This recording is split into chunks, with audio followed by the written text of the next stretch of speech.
Escuchar a quienes han pensado y administrado la ciudad también es parte de construir futuro, porque entender a Quito requiere muchas miradas. Hoy damos la bienvenida al exalcalde de Quito, general Paco Moncayo. Me pasa, creo que le pasará igual a cualquier exalcalde, que por donde voy y veo las obras que se hizo, como muy bien plantea usted, no una persona, sino un magnífico equipo, porque el equipo es la base para todo. Entonces, cierro los ojos y me duele verle a esta ciudad cómo está abandonada. Diga, cuando voy por el centro histórico, en la noche casi no veo gente. Y viene a mi memoria, pues no, cuando los cochecitos alados de caballos paseaban a los turistas. Una ciudad magnífica, hermosa, ejemplo. En aquella época, la UNESCO dijo algo así, que Quito era el ejemplo de cómo se gestiona un patrimonio cultural en el mundo. Y Quito es una ciudad para lucirse. Entonces, yo vuelvo a decirle, ya no soy candidato a nada, pero le llevo a la ciudad en el corazón y me duele ver que tantas cosas que pudieron continuarse se detuvieron.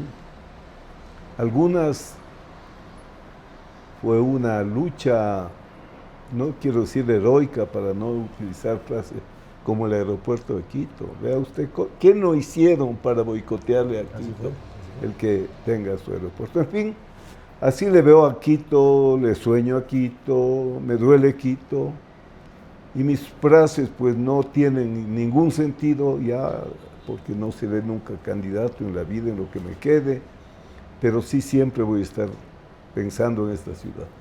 Y una cosa que es importante, Paco, que usted lo acaba de decir en dos ocasiones en esta primera respuesta que usted me da, es que usted no va a ser candidato y que lo habla desde el corazón y sin ninguna aspiración política. Pero la enseñanza suya y toda su experiencia debe seguir compartiéndose, porque sería un grave error para quienes vienen después administrar la ciudad no aprovechar el conocimiento de ustedes, los que ya pasaron por esto y hicieron muchas cosas buenas, y no aprovechar ese conocimiento y esa experiencia. A la larga es como leer un libro. El libro es el cúmulo de experiencia, más allá de la parte idealista, más de la parte romántica, más de la parte, digamos, individual de quien escribe. Hay un grado de conocimiento. Y cada libro es el compartir el conocimiento. Así pues es. no se diga en vida la experiencia. Entonces, aunque yo siempre digo que no hay que ser alcalde o concejal, ocupar un cargo público para hacer algo por la ciudad o por un país, hay que ser un buen ciudadano y contribuir con lo que le permite su espacio. Pues le invito a usted, querido Paco, a que siga compartiendo esa riqueza que usted tiene dentro de usted y que nadie más que usted la puede compartir. ¿Hay alguna decisión personal que tomó usted en la alcaldía que hoy considera más humana que política? Bueno, yo goberné también con el corazón. Nunca jamás, en los 2 periodos de mi gestión, le empujamos a nadie con el dedo. Hicimos siempre las cosas pensando en la gente. Logré que los 10,000 vendedores que tenían sus covachas, porque no era que estaban ambulantes, y que ocupaban todas las calles y plazas y plazoletas del centro de la ciudad, salgan solo negociando. Le voy a contar esta anécdota. Yo trabajé siempre, y esto es muy importante, dándole sentido a las cosas. Entonces, desde el primer día les dije, vamos a celebrar el 2009, el bicentenario de la Revolución Quiteña, porque eso fue lo que pasó el 10 de agosto de 1800. Entonces, darle un sentido a la gente. Vamos a celebrar los 25 años de haber sido el primer patrimonio universal del mundo. Hay que darle sentido a la gente. Entonces, había una invasión donde hoy es ese bello centro cultural de Lichimbía. No lo saqué con policías, no. Siempre negociando. El 23 de mayo del año 2003, para festejar el 24 de mayo, salieron los comerciantes a los 11 centros que construimos. Ahora, una funcionaria me dijo, vea general, por las dudas pidamos unos policías, se va a armar aquí el relajo. Bueno, le dije yo, pidamos. Y estaban en el garaje ahí de la alcaldía. Y bueno, comenzamos el proceso y no había ningún acto de violencia. Entonces le digo a la funcionaria, oiga, le hicimos venir de gana a los policías que vengan a ayudar a cargar las mercancías. Claro. Y en efecto, así fue.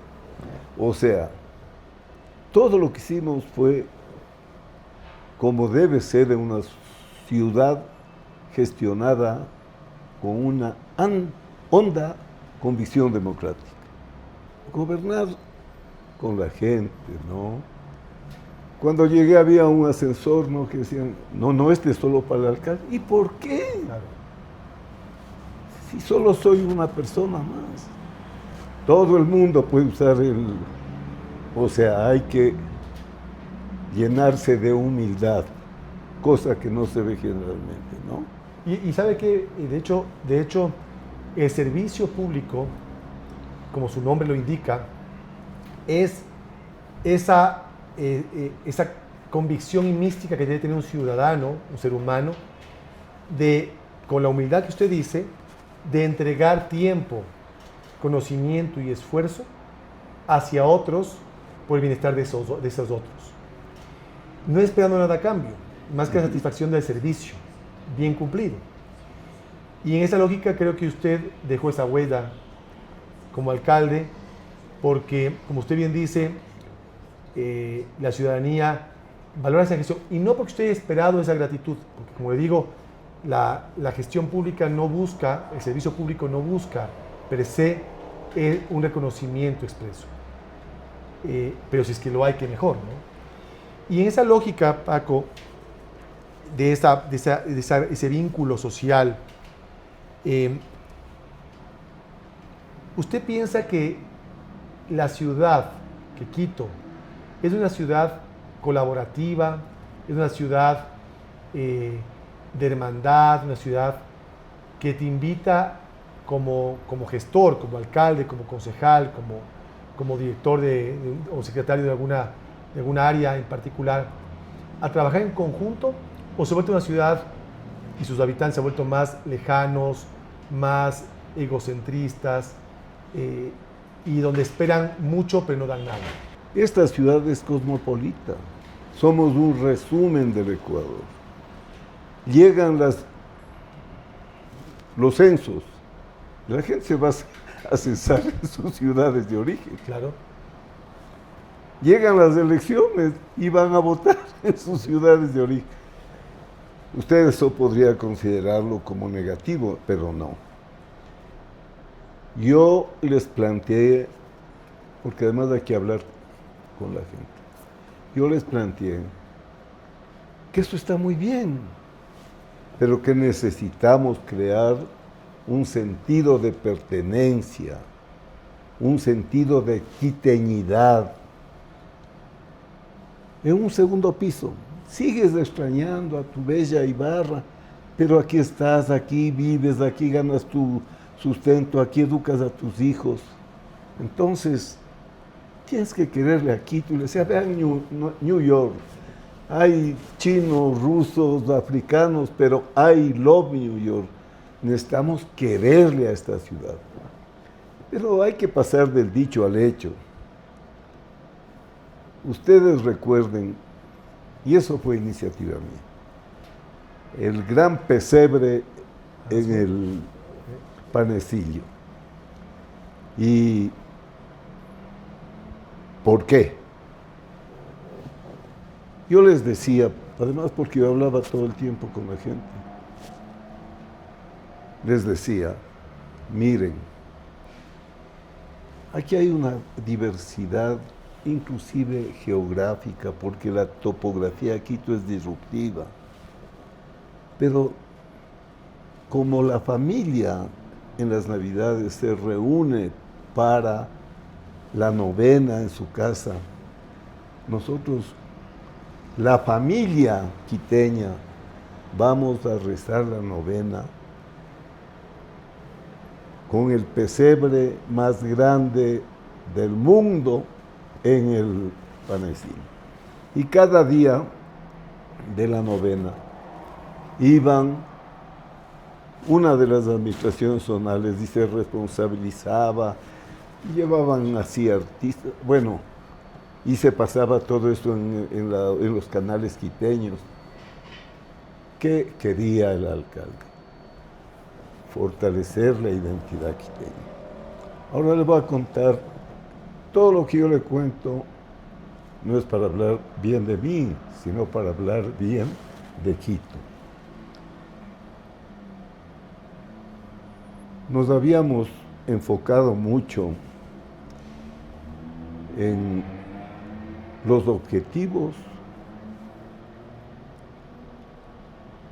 fundamentales del gobierno local, como son los servicios básicos. Entonces ya teníamos, yo recibí la ciudad con un 65% de agua potable, al término 98%, con un 56% de alcantarillado, al término con 95%. Construimos la gran represa Salve Facha, en fin, para... Pero ¿qué pasa? Que llegaba ya el agua, el alcantarillado y las vías. Claro. Entonces me reclamaron. Una señora ante todos los canales, cuando estábamos inaugurando el alcantarillado, el agua potable, me dijo, alcalde, haga algo por estos pobres barrios, en invierno pisamos lodo, en verano tragamos polvo. Ya no tenía plata. Bueno, entonces les digo, igual verá que en el alcantarillado hicimos mucho mingas. Con mingas, en fin, bueno, les digo, ya pongamos a medias, ¿no? Pongamos a medias. Al partido. Ustedes pagan cada dueño de casa su frente, yo no les voy a cobrar la contribución por mejoras, ni le voy a cambiar el nivel para el impuesto, pero pongamos a medias. Oiga, el rato menos pensado, había una cola de presidentes de los barrios con la plata. Alcalde, le tomamos la palabra. Vea eso. Bueno,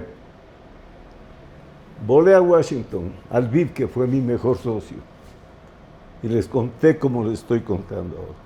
Me pusieron la plata este rato. La mitad. La mitad que yo tenía. Se comprometió. Claro. Todo lo hicimos con la gente. Yo, por ejemplo, bueno, teníamos en Quito el mejor plan de seguridad. Venían a ver de otras ciudades, hasta de México. Bueno, y este plan de seguridad partía fundamentalmente de la participación de la gente. Entonces, le digo a los quiteños, a que vean lo que son de buenos los quiteños. Oigan, el gobierno no tiene para la policía pasa el plato en los barrios para la gasolina. pongamos cuota. Ahí me inventé la tasa de seguridad que hasta ahora pagamos. Así es. Nunca le entregué yo la UPC, la Unidad de Policía Comunitaria, ni la camioneta, ni las motos, ni las computadoras, ni todo lo de la UPC. Nunca le entregué a la policía, le entregué al barrio. Cuando íbamos a hacer una obra en cualquier sitio, íbamos con el contratista y firmaba el presidente del barrio como testigo de honor. O sea, esa es la participación ciudadana. Y usted además, usted no solamente que esperaba la participación, sino que también usted incentivaba esa participación. Claro.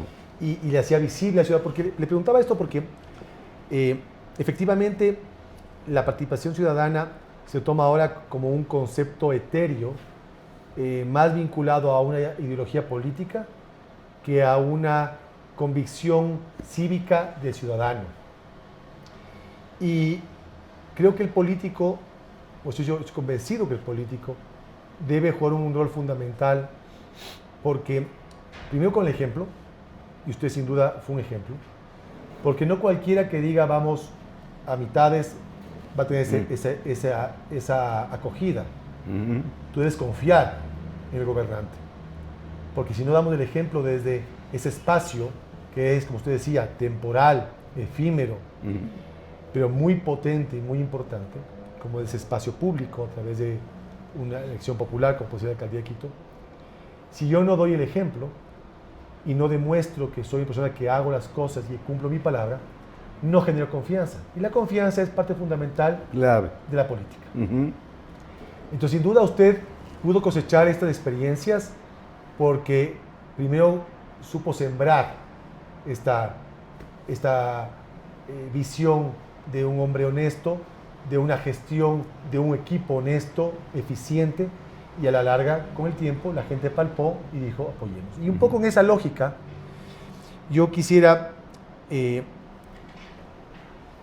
preguntarle cuáles fueron sus programas, proyectos, los más emblemáticos, que usted cree que fueron fundamentales para poder lograr lo que usted dijo ahorita de ese apoyo social, de esa credibilidad en la gestión y de ese cariño ciudadano hacia usted y su equipo.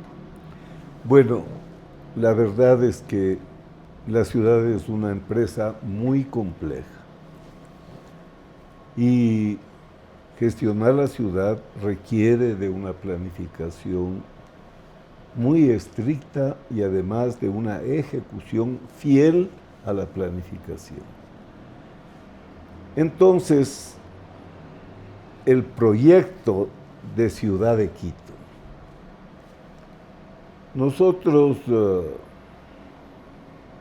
construimos el Plan Equinoccio 21. No digo yo, no digo de la administración, nosotros, pero participaron más de 500 líderes de los barrios, de los sindicatos, de los partidos, de la iglesia, de las empresas, con este lema mío: no quiero un plan Paco Moncayo, no quiero un plan Izquierda Democrática, quiero un plan de Quito para todos los quiteños. Mire, con ese plan, inclusive manejamos con el sistema de Balance Scorecard y rendíamos cuentas los 6 de diciembre sobre el logro de las metas estratégicas. No decíamos 2.000 obras, 3.000 obras, no. Sobre el logro de las metas estratégicas. Entonces, en el plan habían ejes. Le voy a decir que uno de los ejes importantísimos era el del desarrollo económico. Y cuando hicimos el plan, la pregunta clave, usted es planificador y me va a dar la razón. ¿Para qué Quito es excepcional? ¿En qué Quito puede competir con cualquier ciudad del mundo? Turismo. Entonces, cuando llegué yo a la ciudad, Quito era destino de una noche. O sea, llegaban para el día siguiente irse a las Galápagos. Cuando yo salía era destino de 3 noches. ¿Qué hicimos? Bueno, trajimos a la empresa que le preparó a Barcelona para las Olimpiadas para trabajar el Plan Q, que fue creamos la Corporación de Turismo. Aquí hay una cosa graciosa, ¿no?, para contar.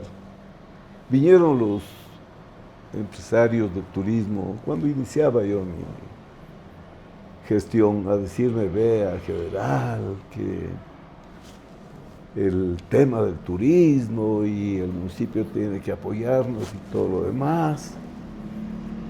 Entonces también ahí yo les dije: hagamos juntos. Y la verdad que fue un éxito rotundo. Estuvimos el 2008, que yo ya terminaba mi gestión, estábamos en el top 10 de los destinos turísticos del mundo. Todo esto usted lo puede comprobar. Entonces, por otro lado, creamos Conquito. Conquito, que era, y todavía existe felizmente, un sistema de incubadoras de empresa, y también creamos Agrupar, Agricultura Urbana Participativa. Con todo lo que le digo, Quito tenía la menor tasa de desempleo de todo el país. Tenía el mayor número de empresas en conformación de todo el país. Y como usted estará dándose cuenta, nada hice yo. Hizo la gente, la ciudad. Pero sí. ¿Cuáles son los proyectos que usted cree urbanísticos más ambiciosos y más importantes que implicaron eventualmente este tipo de financiamiento externo? ¿Y cómo logra usted equilibrar las finanzas públicas para que no se vea afectado y tampoco dejar endeudar a la ciudad para que estos vengan a pagar las cuentas, como a veces se hacen aquí y afuera, ¿no? Claro. La verdad es que el BID son muy exigentes en los temas estos de la capacidad de recuperación de los créditos. La verdad es que si los créditos que vienen están empleados en proyectos productivos, usted va a recuperar, porque nada es gratis, ¿no? Los préstamos para la empresa de agua potable, por ejemplo, que era la mimada, era la mejor empresa de agua potable con Juanito Neira a la cabeza, se recuperan con lo que pagamos todos los tasas. Igual en todos los servicios, ¿no? Pero sí tenía una regla bastante obsesiva, la relación entre gasto corriente y gasto de inversión. 30-70. 30 gasto corriente, 70. Por eso es que avanzaba la plata. Claro. Éramos una estructura muy pequeña y flexible. En los 8 años no creció la burocracia en mi administración, a pesar de haber ampliado y creado inclusive 2 administraciones zonales. Entonces, habían los directores, ¿no? Pero igual que pasó en el país. Después que secretarios, subsecretarios, directores. Mire, el rato que usted convierte a las instituciones en oficina de empleo para los compañeritos, para los coidearios, está causando un daño enorme, porque además estamos en el siglo XXI. Yo, a pesar de que existan y pueda en efecto existir, haber temores con lo de la tecnología, yo creo que es una bendición. Así es. Puede ser un buen uso. Todo depende de cómo lo usemos. Pero no es cierto que si ya tenemos inteligencia artificial incluida, que no había en mi época. Todos estos inventos hacen que los trámites sean más ágiles, más rápidos, ya casi en tiempo real. Así es. Entonces, ¿por qué crear burocracias, trámites, hacerle la vida difícil a la gente? La tecnología ayuda muchísimo en todos los aspectos, ¿no? Yo les decía así, cálculos tan simples, ¿no? A ver, la plaza de Santo Domingo, por decir. Con 5 cámaras hemos reemplazado un pelotón de policías. Claro, claro. Entonces, ¿cómo me explico yo que crezca el gasto corriente en la sociedad del conocimiento, de la informática, de la inteligencia artificial? Estos temas tienen que revisarse. El que llegue a la alcaldía es indispensable que el esfuerzo de la ciudad vaya a servir a la gente, ¿no es cierto? A la gente no le importa si es de izquierda, de derecha, le importa que llegue el agua, que haya un buen sistema para recolección de los desechos sólidos, un tratamiento digno de los desechos líquidos. Ese fue un puntal para el éxito de nuestra gestión. Equipo.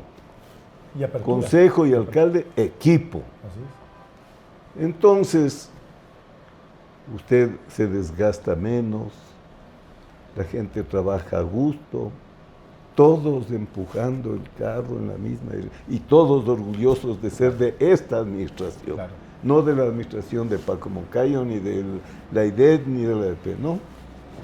Por supuesto, las cosas así funcionan. Y le voy a decir también otros temas. La participación ciudadana. No crear un organismo para estatizar la participación. La primera ordenanza nuestra de participación ciudadana, creamos el presupuesto participativo, con el barrio como la unidad básica, la parroquia como la unidad básica en lo rural. Creamos el presupuesto con enfoque de género. En definitiva, llegamos a tener la legislación, las leyes sociales más avanzadas de América Latina. Y por supuesto ahí yo le tenía a una señora como la Margarita Carranco, Claro, sí. que era un puntal para trabajar en esas cosas. Ese es un elemento central, hacer equipo. Claro. Hacer equipo primero entre los que gobiernan y después equipo con los gobernados. Pues, ¿cómo puede fallar un proyecto ciudadano? Si no puede fallar. No puede, y no solamente que no puede, sino que se vuelve, como usted decía, un proyecto de todos, que todos cuidan, que todos trabajan, que todos aportan, y que además trasciende a la temporalidad de ese equipo de la alcaldía. El punto es que te permita tener esos espacios siempre, porque si viene una gestión que te permite y después otra que no, genera estas distorsiones y también genera una consecuencia lamentable, que es esa apatía, ese distanciamiento, que es difícil volver a recuperarlo. ¿No? Más aún, como usted decía, cuando esta vida de barrio, esta vida comunitaria se va perdiendo en la urbanidad, ¿no? Donde ni siquiera el propio ciudadano en su propio edificio sabe quién vive arriba y quién vive abajo. Entonces, esas dinámicas sociales hacen también que sea más complejo esa participación ciudadana. Si le componemos el componente de credibilidad, de confianza al sector público, a la administración pública, al político, pues evidentemente eso genera un problema. Cuando sí es verdad que la corrupción no es un tema relacionado a un sector, a un área, a una disciplina, sino al ser humano. La corrupción no está en la política, no está en la institución X, Y o Z, no está en la academia, en la iglesia, no está ahí, está en las personas. Las personas son corruptas o son íntegras en el sector privado o en el público, en la academia o en una actividad social. Entonces, obviamente, eso hay que interiorizar para que el ciudadano entienda su rol, entienda que la confianza, si es verdad que se debe construir y que normalmente el sector público debe romper ese círculo vicioso en el sentido de dar el ejemplo, pero de ahí viene también el componente ciudadano. ¿Cómo usted ¿cómo usted recomienda que haya una articulación, una simbiosis entre el gobierno local, la sociedad civil, el sector privado en proyectos urbanos? Teniendo en cuenta, por ejemplo, como dato, que Ecuador, pese a que ha tratado, y digo Ecuador en su conjunto, no solamente hablo de ciudades, sino Ecuador como país, ha tratado a través de diferentes estamentos gubernamentales generar estas alianzas público-privadas que no han sido muy exitosas, que han sido muy escasas, pero que en cambio las ciudades sí han logrado hacer esto. Y en su gestión vimos mucho eso, la participación del sector privado. ¿Qué nos podría comentar como hechos importantes para lograr esta simbiosis, que también puede incorporarse a los gremios, a la academia, pero particularmente a sociedad civil, sector público y sector privado?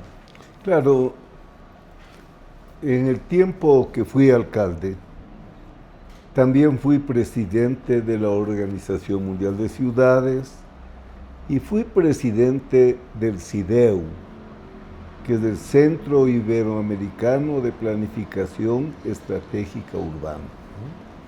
Ambas condiciones me permitieron conocer a los mejores en el mundo internacional en los temas de gestión pública, de ciudades, de regiones.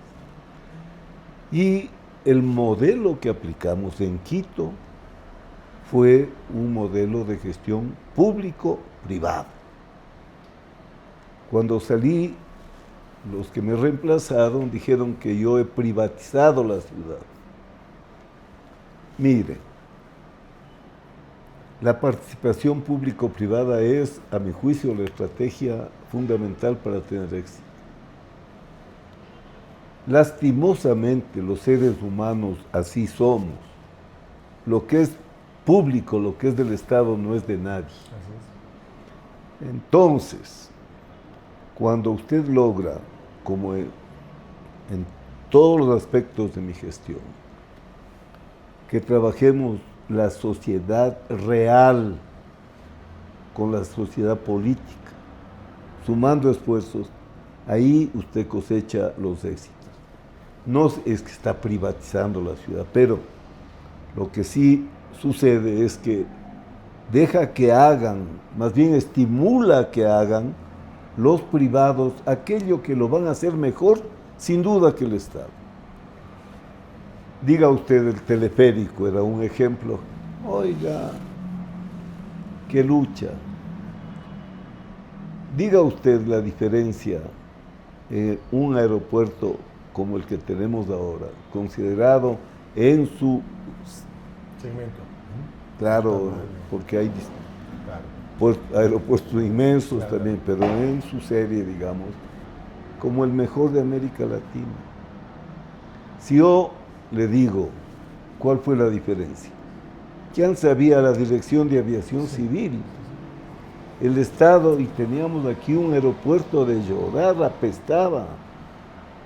Lo primero que hice, por supuesto, fue modernizar, ponerle mangas al aeropuerto de aquí, pero vea usted cómo funciona el aeropuerto de Quito. Seguramente el municipio no estaría, ni el Estado, ni la DAG, administrando ese aeropuerto como está funcionando ahora. Entonces, todo lo que puedan hacer los privados, hay que dejarles que hagan, hay que estimularles que hagan. El turismo, ¿acaso que nosotros decimos? Creamos, por supuesto, la Corporación de Turismo, pero corporación público-privada. A mi juicio, fue una estrategia exitosa. Es un error, bueno, ahí vienen las ideologías, ¿no? A mi juicio, yo también he estudiado toda la vida, también soy doctorado y todo lo demás. Pero el rato que usted se pone la camisa de fuerza de una ideología, va a estar apretado en esa camisa de fuerzas y no va a tener la libertad de acción para hacerlo mejor para la gente, que de eso se trata. Sí, de hecho fíjese, hay una nueva corriente, que no es tan nueva, ya lleva mucho tiempo, pero una nueva corriente en el sentido que ha sido adoptada por muchas de las generaciones nuevas, millennials y centennials, que se ve en todo el planeta, pero se ve particularmente en países como los latinoamericanos, que es como un péndulo, ¿no? Uno dice, ¿cómo puede ser que voten por la izquierda y después por la derecha? Y además van para los extremos. Y la respuesta ahí, lo que usted dice, es un tema, una respuesta sociológica también, que es que el ciudadano no está pensando en clave ideológica, está pensando en clave pragmática. Es decir, quiero que me faciliten y me arreglen los problemas, que me solucionen los inconvenientes que tengo yo para poder tener una vida más o menos racional, que me permita tener empleo, seguridad, espacio público, movilidad eficiente, segura, etc. Y entonces, claro, quien proponga eso es el que se lleva el voto. Pero eso no le pertenece a una ideología, como usted dice, le pertenece a una gestión eficiente. Le decía que esta nueva tendencia es hablar de esta economía mixta, que es incorporar parte del capitalismo con la socialdemocracia, sin irse a los extremos. Porque es reconocer la valía y la importancia del sector privado, de la empresa, por ejemplo, con ciertas regulaciones para que no abusen y distorsionen el mercado, y también incorporar un concepto de estado de bienestar, donde tú puedas decir, ¿por qué no buscar lo mejor? No lo digno, no lo mínimo, lo bueno. Lo mejor. Lo mejor que se pueda dar. Que de ahí alguien pueda acceder a algo mejor porque es privado dentro y fuera del país, está en su libertad de hacerlo. Claro. Pero que sepa que puede ir a lo público-privado, en esa alianza, porque además esta alianza termina siendo una alianza lógica para ambas partes, no solamente un beneficio para el público, es también para el privado. Y efectivamente uno de los grandes casos de éxito es el aeropuerto de Quito, porque es una de las pocas APPs que tenemos y que demuestra que si se sabe trabajar y respetar cada uno su espacio, claro, las cosas funcionan. Pero mire, hay formas de hacerlo, ¿no?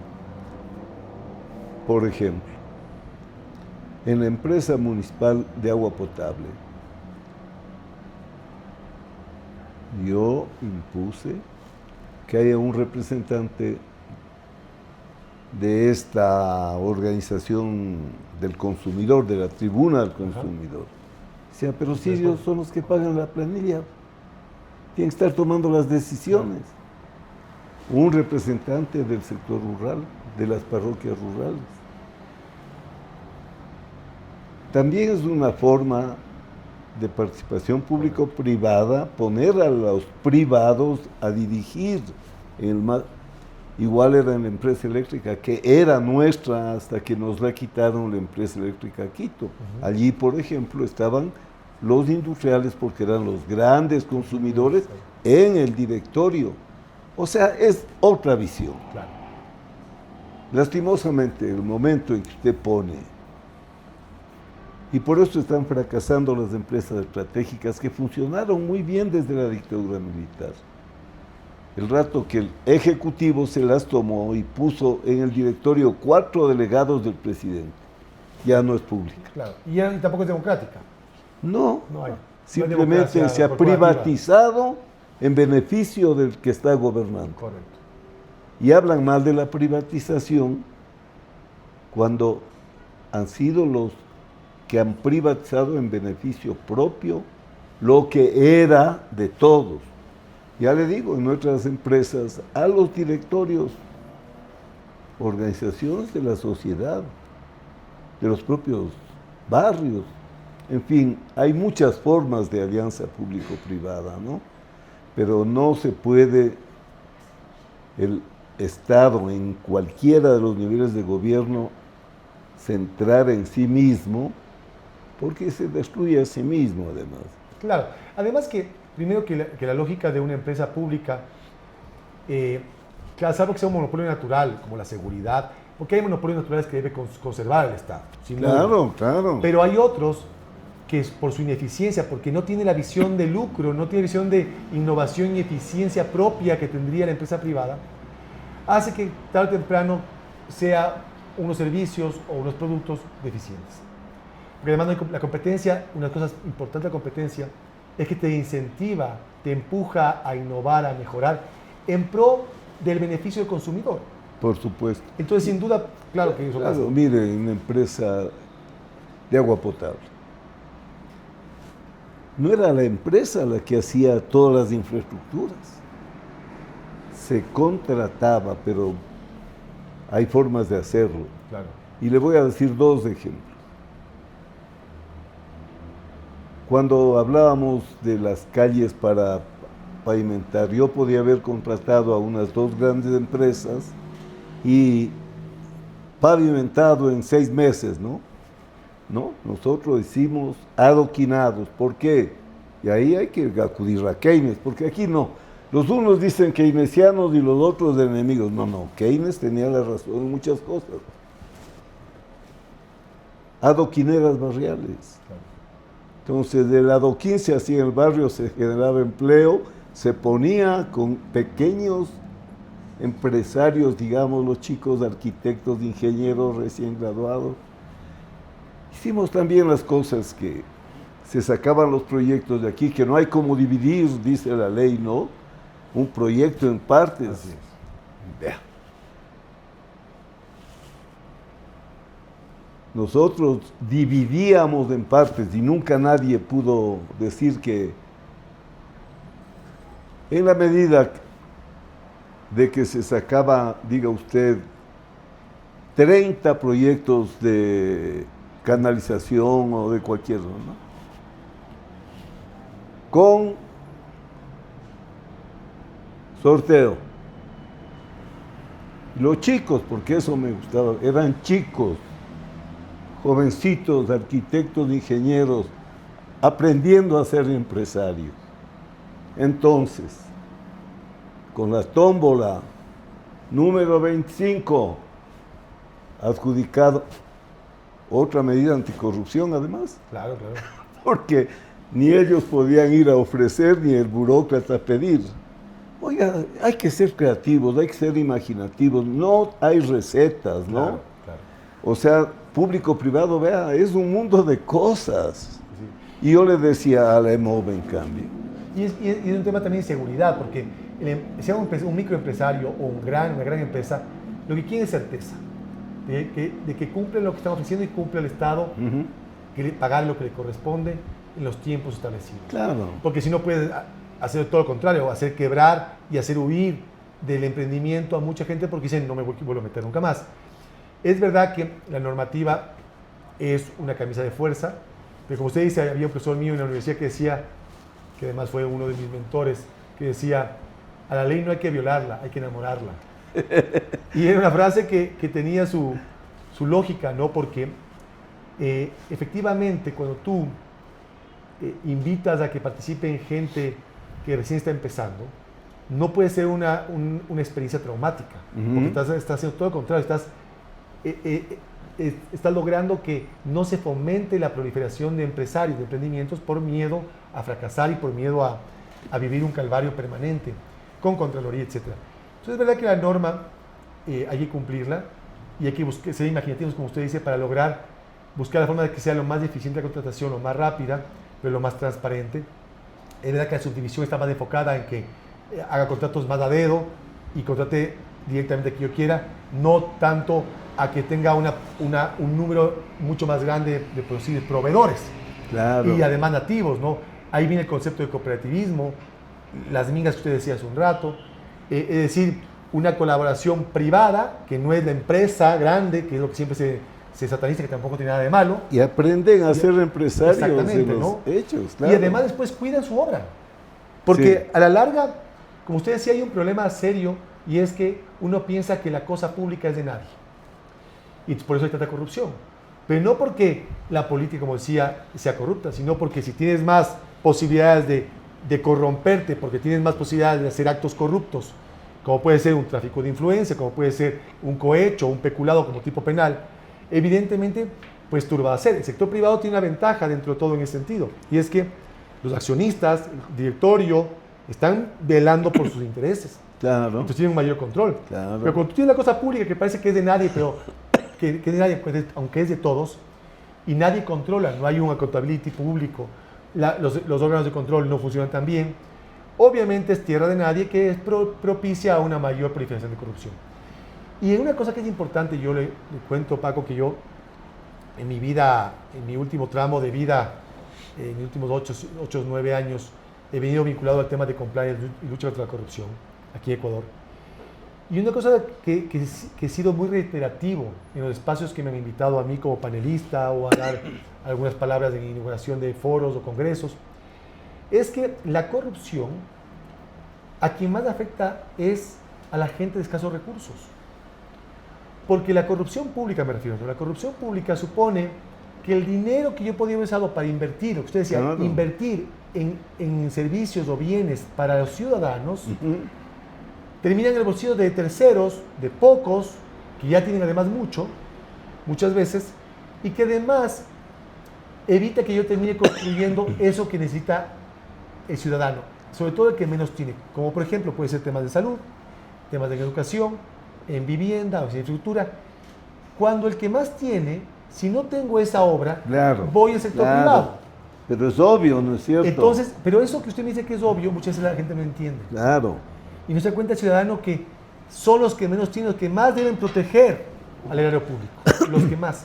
¿Usted cómo ve y qué tan importante es para usted de su visión como ciudadano y como exalcalde esas tradiciones, cultura, esa historia y por ende la identidad para el ciudadano? Claro, yo soy miembro de la Academia Nacional de Historia. Cuando era alcalde ya era miembro de la Academia Nacional de Historia. El cronista de la ciudad era Jorge Salvador Lara. Sí. Y profesor, además, maestro. Bueno, y por eso es que en mi gestión, convencido de que la cultura es el alma de las ciudades, el alma de los pueblos, hice la mayor inversión de la historia de Quito y creé el mayor número de museos, centros culturales de la historia de Quito, de toda la historia de Quito. Comenzando por el Museo de los Niños, el Museo de la Ciencia y la Tecnología, el Museo del Agua, el Museo de Sitio de Tulipe, Centro Cultural Ichimbía, Centro Cultural, Centro de Arte Contemporáneo, porque la cultura es el alma de los pueblos. Y si Quito tiene una identidad en el mundo, es como patrimonio cultural de la humanidad. Yo mismo me preocupé de que esa extraordinaria obra que hizo el Fonsal se mantenga, y la alcaldía ha recibido cada año 90 millones de dólares para el patrimonio. No veo la inversión en patrimonio, veo que el patrimonio cada vez está más abandonado. En nuestra visión de ponerle a Quito como la pusimos en el escenario del mundo, ya digo, estuvimos en el top 10 de los destinos turísticos del mundo. Entonces, lo primoroso, lo fantástico, lo absolutamente impresionante es el centro histórico. No hay un centro histórico como el nuestro. Usted dirá, y Roma, no. Estamos hablando el barroco quiteño, la escuela quiteña de arte. Bueno, pero también decíamos, los turistas vienen también, quieren bailar, entonces desarrollamos un área totalmente deprimida que era la Mariscal, no es solo la Plaza Foch, y se llenó pues de discotecas, bares. Vaya usted ahora a la Mariscal, vaya usted al centro histórico. Mire, yo tengo una idea clara, ¿no? Usted, si llega a una función, defienda por lo menos lo ganado. Claro. Bueno, no haga nada, pero por lo menos no destruya lo que otros ya hicieron. Cualquiera que llegue a la alcaldía de Quito, parta de lo ya hecho, de lo ya ganado. Valore lo que se hizo en el pasado, ¿no es cierto? Así es. Nadie puede llegar a inaugurar Quito. Nadie puede decir que renazca porque Quito nunca ha muerto. Es una ofensa a Quito decir que conmigo renace. ¿Cómo va a renacer esta ciudad que ya va a cumplir 500 años de historia desde su fundación española? Hasta en los términos, ¿no? Muchas veces los asesores, expertos, a mí me ofende cuando oigo Quito renace. ¿Cuándo estuvo muerta Quito? Pues no. Hay que valorarle a la ciudad. Lo esencial es la identidad. ¿Cómo usted le identifica a Quito? Lo primero que surge es primer patrimonio cultural de la humanidad. Eso que en Roma no le puedo decir, Roma fue la primera. Así es. Y no digo que Quito sea mejor que Roma, se estaría hablando cosas que no son adecuadas. Entonces, si algo le caracteriza a Quito, es la cultura. Eso no se puede perder. Mire, le voy a decir esto para que cerremos con un recuerdo gratísimo, ¿no? Vino Saramago, en mi época venían muchas personalidades, ¿no? Ahí tengo fotos con Vargas Llosa, en fin. Vino Saramago, le declaramos huésped ilustre, y como le digo, con lo poco de historiador que tengo, me gustaba a mí acompañarles y conversar. Y llegamos a la compañía. Entró Saramago a la compañía.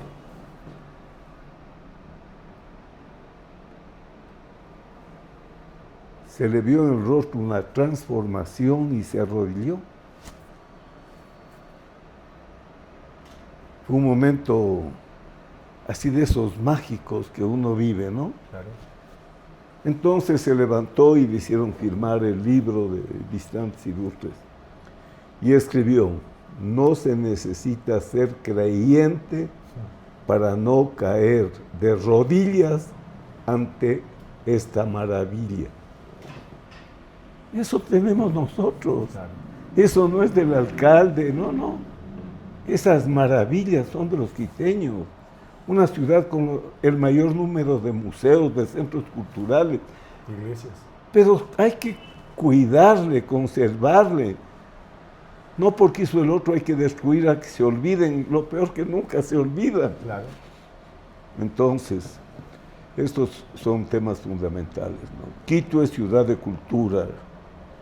La identidad quiteña no tiene que borrar identidades particulares de quienes han venido a servirle a Quito desde todas partes de la República. Pero se requiere una identidad de segundo piso, un sentido de pertenencia, un sentido de quiteñidad, un sentido de orgullo de ser quiteños. Yo agradezco por su tiempo, querido Paco, porque sin duda ha sido un espacio para mí, sobre todo, muy gratificante conocer de primera mano todo lo que usted me ha contado. Hay mucho, usted es una enciclopedia abierta, o varias enciclopedias abiertas. Espero que siga compartiendo esa riqueza intelectual, ese conocimiento, esa experiencia, esa historia vivida. Le prometo que muchos queremos eso. No vaya a pensar que son pocos, son muchos. Lo que pasa es que no hay un espacio muchas veces y sobre todo que la vorágine del día a día no nos permite ver lo importante y lo urgente. Pero esto es importante.